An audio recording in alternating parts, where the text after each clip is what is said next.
Sziasztok! A mai napon Újbudán kezdtünk egy új kertépítési projektet itt a 12. kerületben, és ennek a videónak az lesz a különlegessége, hogy ha szeretnétek, akkor az elejétől a végéig betekintést nyerhettek ebbe. Meg fog itt valósulni vasúti talpfalépcsőépítés, öntözőrendszer, gyepesítés, növényalkalmazások és még világítástechnika is. Tartsatok velünk!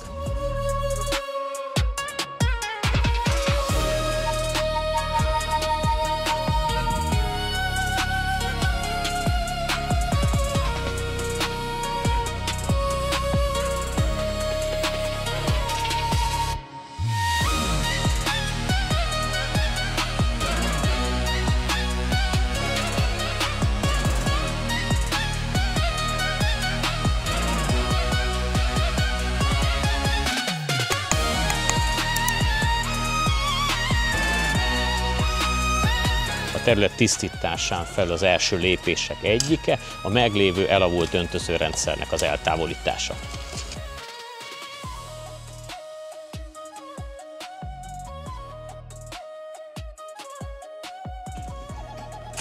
A talaj gyakorta hagy némi kívánnivalót maga után, mint ahogy itt is látjátok, roppantul kötött, rendszerint találkozunk építési maradványokkal, törmelékkel.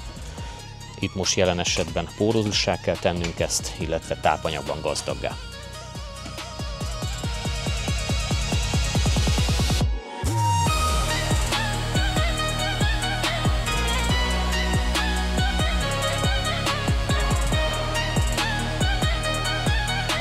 A megelőző munkálatok 3 napot vettek igénybe, ma a 4. napon kezdődik valójában az igazi kertépítés, fémszegélyek telepítésével és egy 4 zónás öntözőrendszer kialakításával.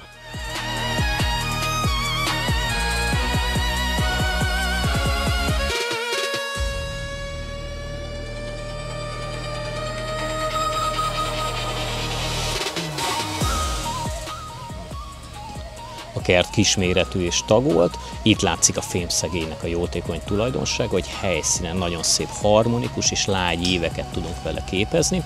Mögöttem látható egy japán díszcseresznye, ennek pedig a levél formáját visszük ebbe bele játékosságként. Az ilyen kisebb kerteknél 80x3 mm-es laposvassal dolgozunk, a nagyobb és egyenes felületeknél 80x5 mm-es szoktunk alkalmazni, ezeket betonacél tüskékhez rögzítjük és a helyszínen hegesztjük. Ezek az anyagok rendkívül tartósak, gondozásmentesek és évtizedekig ellátják a funkciójukat. Most, hogy ezzel megvagyunk és keretet adtunk a kertnek, elkezdhetjük az új öntözőrendszer kiépítését.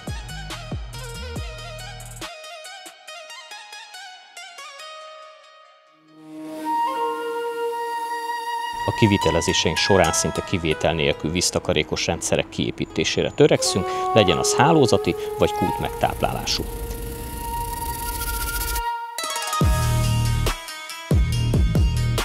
Jelen esetben itt egy 4 zónás intelligens öntözőrendszer biztosítja majd a szárazságtűrő gyep és a zöldövezet vízellátását.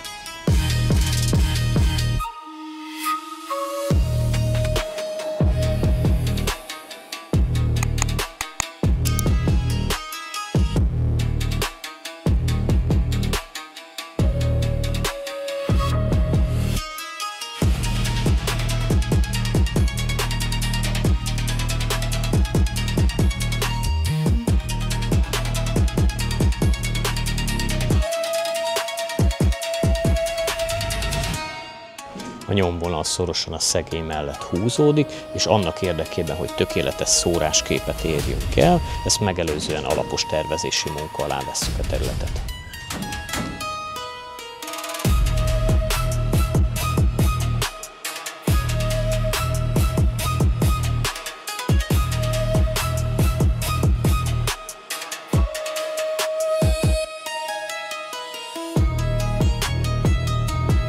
A már említett japán hangulat fokozása érdekében a tereptárgyak közti közlekedés andezit és bazalt lépőköveken valósul meg, ezeket előre elkészített betonalapba ágyazzuk. A végeredmény pedig jelentősen fokozza a belőlük sugárzó természetesség és rusztikusság.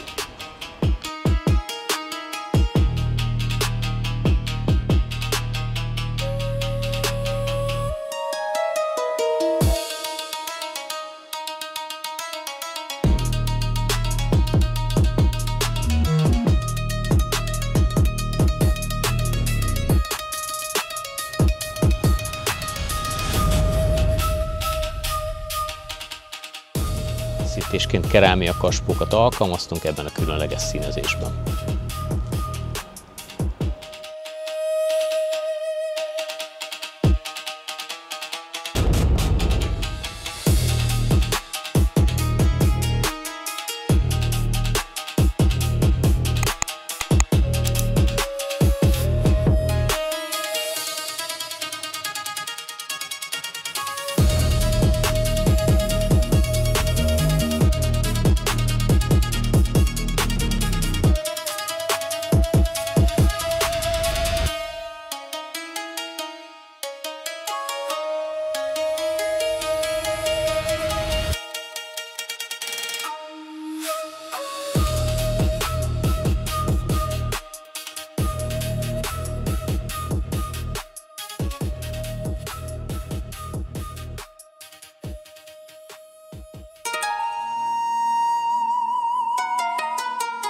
Az említett acélszegély által biztosított ívek rajzolatai a gyepszőnyegezést követően érvényesülnek csak igazán. A tápanyagokkal megfelelően feljavított talajra első osztály gyep került, ami a telepítés követő 3.-4. nyílás után éri el a tökéletes kondícióját.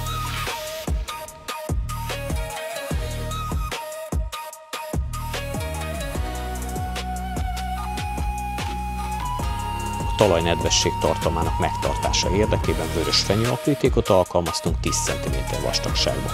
Ezt az idő múlásával természetes elhasználódása miatt alkalmi jelleggel szükséges pótolni.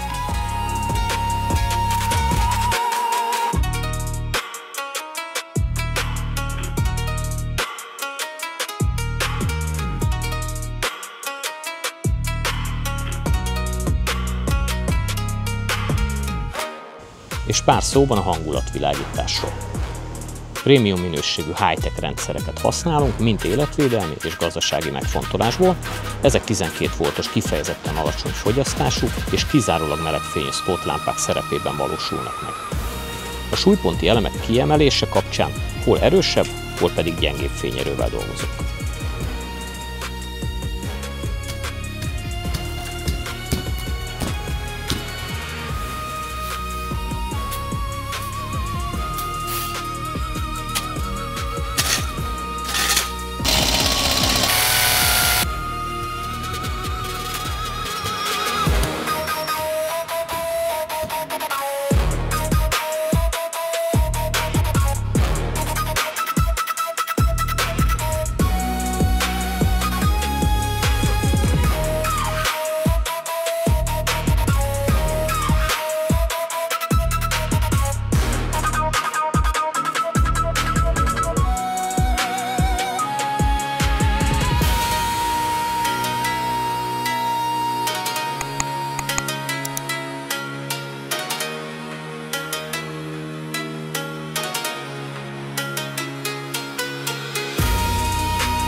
Pár héttel ezelőtt a videónk pontosan innen indult, akkor még lépcső nélkül, most már viszont egy elég extravagáns, bontott vasúti talpfából épített lépcső lett a kert súlyponti eleme.